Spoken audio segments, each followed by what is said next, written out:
Hello, welcome to lesson 4 of remote work blueprints. And in this lesson, we'll be looking at how remote work fit into the global economy. And the lessons in module 1 are just foundation into remote work success. They were specifically created to help you understand how remote work works so that you can succeed because if you have to succeed in anything at all, you have to understand why it works, how it works. You have to understand the intricacies. This is why the lessons in module 1 was actually created. So you need to understand also that remote work is not just a trend, but is now a part of the global economy. And to understand the power of remote work, you need to see how it fits into the bigger picture. So globally, companies are under pressure to cut costs, but at the same time, there's a massive shortage of skilled talent. And that is why we are seeing the rise of remote first cultures where organizations are open to hiring from anywhere. This is why remote work is really gaining ground every in every country. And also, why do companies hire remotely? You need to understand there are actually three reasons that actually makes them to hire remotely. First, they want to have access to a wider pool of talent. That is to say, they don't want to be limited to talent within their location. Secondly, hiring remotely often costs less than hiring locally, which is also important for them.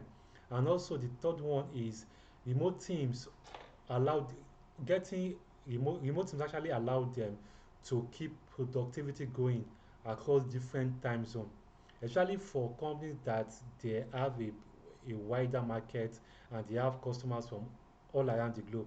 So literally what it means is that working around the clock working around the clock for them is very important, and getting remote workers from across different time zones will actually help them to achieve this faster and easier. Now, let's bring this back to Nigeria or home in Africa or your location. Why is this especially important for countries like Nigeria or Ghana or any country you are in Africa or even outside Africa? The truth is, earning in dollars or euro or pounds has more value locally. I mean, once you convert your these currencies to your local currency, you know how much it is. And also, remote works actually helps to fill that skill gap that local employers can't. And it also provides a pathway out of employment for thousands of people in Africa and even outside of Africa. And this is the big picture. Remote work is the globalization of talent, and border matter less now, and skill matter more. That is to say, your skill is more important and your location is less important. So what this means also is that you are not limited by the local economy, by your Nigerian economy, by the economy of your country, but the global economy is actually open to you. So here's the key takeaway in this lesson. Remote work is not just another job option. It is your bridge into the global economy. And once you see it that way, the possibility become endless. See you in the next